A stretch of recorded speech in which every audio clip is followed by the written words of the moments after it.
Hello viewers, আশা করি সবাই ভালো আছেন, সুস্থ আছেন। আজকের ভিডিওতে দেখাবো এইচপি প্রো 3330 মাইক্রো টাওয়ার পিসির সুইচ পরিবর্তন করতে হয় কিভাবে সেটা দেখাবো। যদি পিসিটির সুইচ নষ্ট হয়ে যায় বা স্লট ভেঙে যায় তাহলে আমরা কিভাবে চেঞ্জ করব সেটা দেখব। প্রথমত ফ্রন্ট পার্টটি খুলব,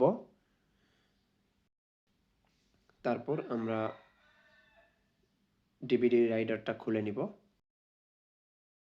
ডিভিডি রাইটারটা খোলার জন্য আমাদেরকে এখানে একটা লক আছে, এই লকটি উপরের দিকে টান দিয়ে নিব, তারপর সামনের দিকে টানবো, অতি সহজেই খুলে যাবে। লাগানোর ক্ষেত্রে একই প্রসেস। আমরা এই কম্পিউটারটি থেকে সুইচ খুলে নিয়ে যেই কম্পিউটারটি রিপ্লেস করব সেই কম্পিউটারটিতে লাগাবো। তো এটা খুলব কিভাবে? আমরা সুইচের দুই পাশে এভাবে চাপ দিয়ে ধরবো।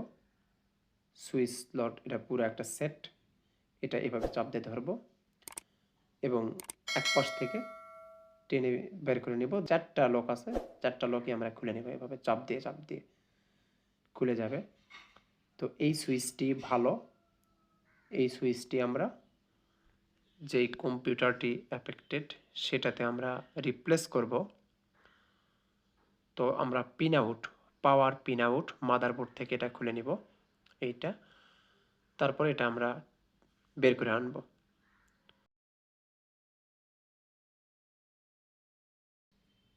এইটা আমরা খুলে নিলাম। তারপর আমরা যেই কম্পিউটারে সমস্যা সেই কম্পিউটারটিতে রিপ্লেস করব। এইটা হচ্ছে ভালো কম্পিউটার বাট সুইচটি নষ্ট। আমরা নষ্ট কম্পিউটার থেকে ভালো সুইচটি নিয়ে এখানে আমরা এখন রিপ্লেস করব। এটা আমাদের বাদ দিতে হবে। এই সুইচের স্লটটি ভেঙে গেছে, অর্থাৎ প্রেস করলে ভিতরের দিকে চলে যায়, কোনো কাজ হয় না। তো আমরা এখন রিপ্লেস করছি। রিপ্লেস করা হয়ে গেল। এই কম্পিউটারটির একটি সমস্যা হচ্ছে, এটা একটা সময় পরে গিয়ে দেখা যায় যে পাওয়ার বাটন প্রেস করলে আর কাজ করে না, বেশি প্রেস করতে গিয়ে ভিতর থেকে ভেঙে যায়। এই সমস্যাটা এই পিসির আছে, যারা ব্যবহার করেন তারা এই সমস্যার সম্মুখীন হয়েছেন মনে হয় প্রত্যেকেই। আর লাগানোর ক্ষেত্রে এক পাশটা ভালোভাবে লাগিয়ে নেবেন প্রথমে, তারপর অপোজিট প্রান্ত থেকে সহজেই লাগাতে পারবেন। এটা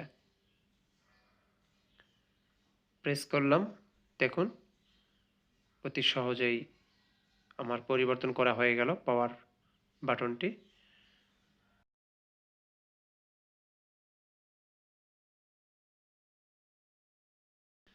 যেভাবে খুলেছিলাম ডিভিডি রাইডার ঠিক সেভাবে আবার লাগিয়ে নিব। হালকা উঁচু করে নিব লকটি, তারপর প্রেস করে দিব। ফ্রন্ট পার্টটি এখন লাগাবো। প্রথমে নিচের তিনটি লক লাগিয়ে নিব। এইটা, এখানে একটা আছে, এই যে এখানে একটা লক এবং এখানে একটা লক, এই তিনটি লক প্রথমে লাগিয়ে নিব। নিচ থেকে লাগিয়ে নিয়ে উপরের লকগুলো লাগাবো। এটা হচ্ছে সহজ পদ্ধতি লাগানোর জন্য। ডিভিডি রাইটার একটু ভিতরে চলে গেছে, একটু প্রেস করে বাইরের দিকে নিব, আবার ম্যাচিং করে দিব। তো আশা করি ভিডিওটি আপনাদের উপকারে আসবে। ভালো লাগলে অবশ্যই লাইক, কমেন্ট, শেয়ার করবেন আর সাবস্ক্রাইব করে সাথেই থাকবেন। আসসালামু আলাইকুম।